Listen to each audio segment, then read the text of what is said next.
तर इथे पप्पांनी सकाळी 2 स्लॉटची मिरची भाजून ठेवली आहे. ही तिखट मिरची आहे, ती बेडगी मिरची आहे आणि हा गरम मसाल्याचे 2 स्लॉट आहेत. आपण असं चुलीवर भाजतो आणि आता कोण चुलीवर भाजत नाही, त्यामुळे आपल्याकडची जी लॉयल कस्टमर आहेत ते आपल्याकडनंच घेतात चुलीवर अस्सल भाजलेला. आणि पाठीपुढे काय नाही, जा काय जसं काय आता पुढ्यात. तर तिथे समोर उभे आहेत ते सँडविच रिफ्यूजचे पप्पा. संदीप हल्लीच आलेला, तुम्ही आता लास्ट व्हिडिओमध्ये बघितला पण असेल. का बरं का आज एकदम संकेश्वरी मिरची सारखे दिसत आहे, लाले लाल. आणि आपण ह्या सगळ्या गुन्हे आता गाडीत घातलेले आहेत, गरम मसाल्यापासून सगळ्या मेजरमेंटने. हे बघा तसं मी सांगतो, लिहिलेलं आहे गुन्ह्यांवर.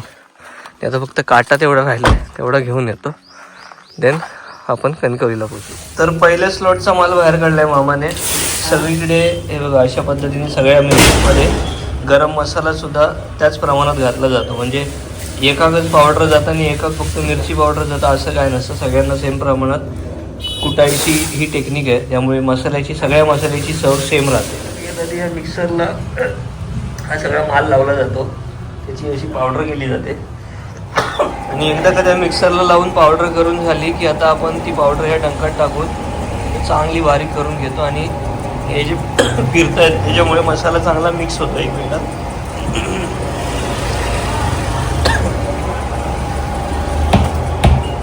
असा काढतात.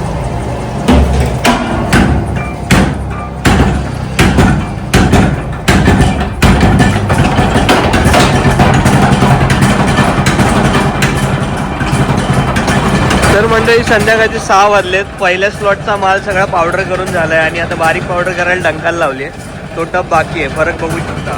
जो डंकाला लावला त्याचा रंग बघा आणि नाही लावला त्याचा रंग बघा.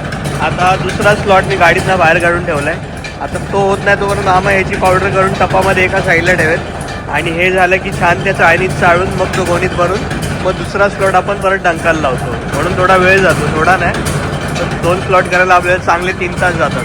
तर मंडळी संध्याकाळचे 7:30 होत आलेत आणि आता आपला मसाला फायनली कुटून झालेला आहे. हे 2 टप आहेत आणि 1 गोणी. आता हे सगळं घेऊ आणि घरी जाऊ. तर सकाळ झाली आहे. राजवीरची आजी, राजवीर, आजोबा आणि मी आम्ही चाललो आहोत आचरण्यात. आमच्या आईची माहेर वाचनीची राखण देऊची रावलेली आणि आमचे तात्या मामा आणि मामी आलेत. म्हटले राखण देऊन टाकूया. तर आता जाणार, सगळ्यात आधी राखण पूर्ण करणार आणि त्यानंतर मग कोंबडं साफ करून माका परत कोंड्या घेऊचा. तेव्हा मग मी राजवीरला परत घरी सोडेन. त्याला गारमधनं फिरायला खूप आवडतं, बाहेरचं बघत राहा बया. काय म्हातारी मंडळी बरी आज काय? मामा काय करतात? कांदे कापतात, वाटप जोरात चालू आहे. बघा तुमच्यासाठी गावठी कोंबडं ठेवलेलं आहे माझ्या आईन. समजलं काय? हा वा, कोण आहे कोण आहे कशा बघतो. हा तर म्हणजे लास्ट ब्लॉग मध्ये तुम्ही बघितलं असेल, पप्पा आणि मी मिळून आम्ही इथे साफसफाई केलेली. इथे गाडी कोणाची गेलेली हो? हा हा हा. तर त्यावेळी आम्ही हे उकळून ठेवलेलं, सुकं ओलं खूप ताट होती जमीन तेव्हा आणि पाणी तेव्हा काय सोडलं नव्हतं. आता बघू शकता बाजूचा कोपरा सुका आहे, हा कोपरा ओला आहे म्हणजे पाणी सोडलेलं. पप्पा काल येऊन हे कोपरे भिजवून गेलेले आणि पाण्यासोबत घाण पण भरपूर येते वाहत. त्या झाडाची पतेरा वगैरे पडतो त्यामुळे कोपरे घाण झालेत. आता आमचे पप्पा साफ करतात. राजवीरला पहिल्यांदा शेताचा अनुभव. करणार शेती तू काय माहिती. चवळी कुठे टाकली म्हणत तुम्ही? तर बियाणं काय गेला हळद ना? कोथमीर कोथमीर शेपू ते काय टाकूया? तो कोपरू नको, ह्यो घेऊया सावळ्याचं, ह्यो बरं. कोथमिरी घेऊ बरं, लईनी मार नको. शेपू आहे टाकला. वडूचा बघ किती आहे. कष्टून नाही जाणार बुतुर्या, हा रुजणार नाही चांगला. ठीक आहे. आई मामाक बोलव, चल कोंबडं कापून घ्या. हा पण राखण देणं म्हणजे काय? राखण म्हणजे रखवाली आपली माहेर वसनीची. इथला जो चाळा असतो ज्याला आपण भक्ष्य देतो तो जी सासरवचन आहे म्हणजे तुझी आई अर्थात. इथून इथली ती होती, इथून ती लग्न करून तिकडं गेली, तरी पण ती आठवण म्हणून इथे त्या जो कोण आहे भक्ष्य घेणारा त्याची आठवण ती वर्षातनं एकदा करायची असते. आणि हे सगळ्या कोकणात चालतं की आपल्या इथे पूर्ण चालतं? कोकणात. कमेंट करून सांगा तुमच्याकडे अशी माहेर वासनीची राखण देतात का, आणि तुमचं गाव कुठलं हे पण सांगा, है ना बाबा? हो. त्यांना बोललो आधी राखण देऊया, मग राजवीरला सोडून येईन, मटण साफ करून आणेन, ते आता तिकडे गेलेत.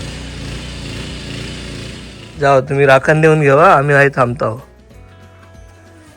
तर बाहेर राखण देतात म्हणून आम्ही म्हणजे मी राजवीरला घेऊन घरात बसलोय. लहान मुलांनी तिथे जायचं नसतं राखण देताना. आणि बऱ्याच टायमानंतर राजवीरला अशी शेना मातीच्या जमिनीवर बसायलाची संधी भेटली आहे. तर शेना मातीची जमिनीत नाही राहिली होत. उन्हाळ्यात या जमिनी थंड होतात आणि थंडीत या जमिनी गरम होतात. ही खासियत असते शेना मातीच्या जमिनींची. बरं वाटतं मारायला. माल माल माल कोणाला मारतोय तू? फॅनला. ए बाबा बोल ना, बाबा बाबा. नमस्कार, मी अनिकेत रासून गोष्ट कोकणातली चॅनलमध्ये पुन्हा एकदा आपल्या सगळ्यांचं मनपूर्वक आणि सकाळचं स्वागत आहे. थोड्या वेळापूर्वी बघितलात की आपण राजवीरला आणि आईला घेऊन गेलेलो आज शिरण्यात. आता तिथे मामा मामी आणि आई वाटणाची तयारी करतात. मी जे कोंबडा कापला आहे आणि एक तलक पण कापली, सो ते साफ करायला आपण फोंड्यात चाललो आहे. म्हणजे पूर्वी काय करायचे, पाणी तापवायचे, पाण्यात कोंबडा घालायचे, मग त्याची पिसं काढायचे, मग त्यानंतर आम्हीच बारीक करणार, आम्हीच साफ करणार. आता तसं सगळं नाही राहिलं. आता सोयीसुविधा चांगल्या झाल्यात. फोंड्यात एकाने अशी मशीन आणली आहे ज्यात बॉयलर आहे. गरम पाण्यात आधी सगळी पिसं निघतात, त्यानंतर म्हणजे गरम पाण्यात घालायचं का, तर बाबा चामडी वाया जाऊ नये आणि चामडी पण खाता यावी यासाठी. जे व्हेजिटेरियन आहेत त्यांनी ऐकूही नका आणि बघूही नका. जे प्रॉपर जुनी माणसं आहेत त्यांना ह्या सगळ्या माहिती आहे. आणि गावठी कोंबड्याच्या चामडीच्या त्या मटणात चव येत नाही असं म्हणतात. बॉयलरची डायरेक्ट चामडीसकट पिसा उपटून काढतात, त्यामुळे डायरेक्ट फोड्याच असतात. गावठी कोंबडा जरा ऑथेंटिक असतो आणि तो महाग पण असतो. सध्या गावठी कोंबड्याचे भाव 1000, 1200 असे भाव चालू आहेत. जे प्युअर गावठी सुटके असतात ते, आणि सुरती असतात ते 600ला भेटतात, जे सुग्रासवर वाढवलेले असतात. सो हे आमच्या घरचे गावठी कोंबडे आहेत. आता ह्या घेऊन मी जाते फोंड्यात, बारीक करते आणि तसंच आचिरण्यात जाते. त्यानंतर फोडणी बघूया. आणि आज आपण भाजी पेरतोय. तर भाजी कुठली पेरतोय, काय पेरतोय ते पण बघूया. मसाल्याचं सांगायचं झालं तर काल एक स्लॉट रेडी केला आहे, तुम्ही बघितलात. मी सगळ्यांना सांगितलं आहे की 16ला सकाळी सोमवारी निघेल. जर मला पाठीपुढे झालं तर मे बी मंगळवार किंवा बुधवार होईल, याची नोंद घ्या. कारण शनिवारी जरा मुंबईला एक काम आहे, ते काय काम आहे ते शनिवारी तिथे पोचूनच सांगेन. आणि आणि आणि चला आचिरण्यात जाऊया आणि आज गावठी मटणाचा आस्वाद घेऊ. तर फोंड्यामध्ये सापळ्यांच्या बाजूला तनिष चिकन सेंटर आहे, जिथे तुम्हाला गावठी कोंबडी अशी साफ करून बारीक करून मिळतात. त्याचे काय चार्जेस असतात ते द्यायला लागतात.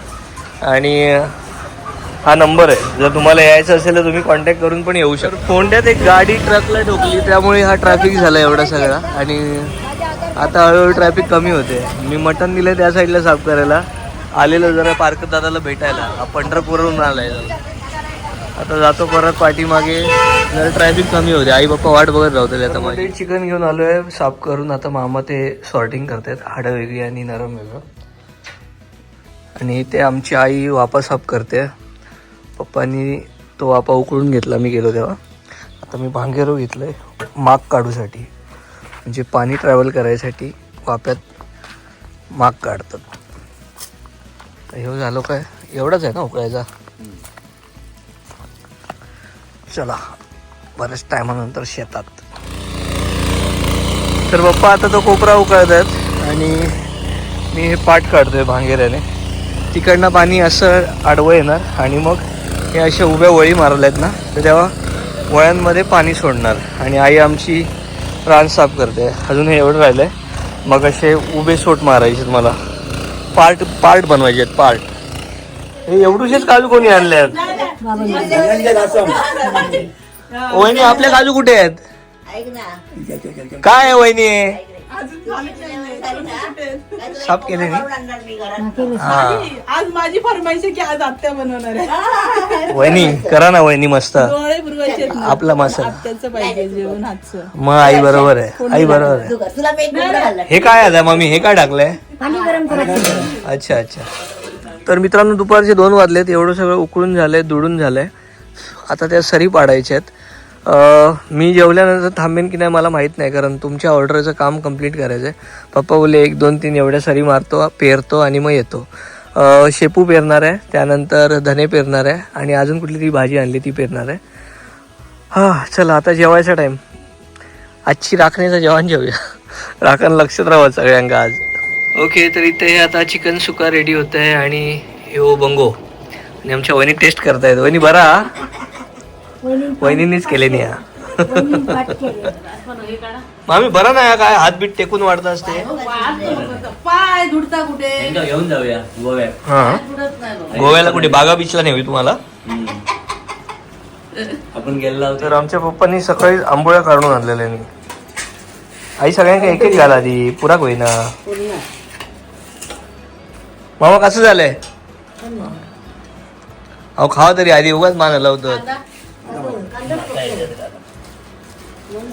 चला मंडळी जेव केव्हा. अहो मामा बरा? तुमचा कांदा हा काही लाईट नाही हा. तू पण बस.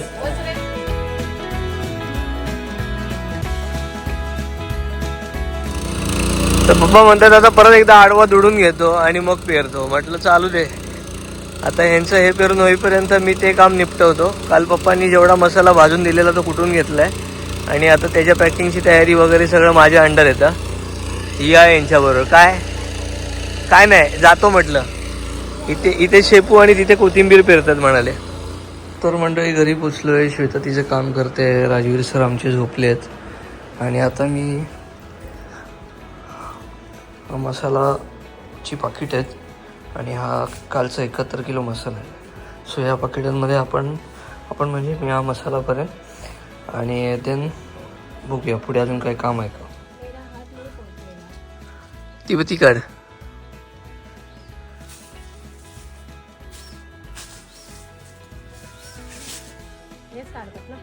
हा कशी पण काढ.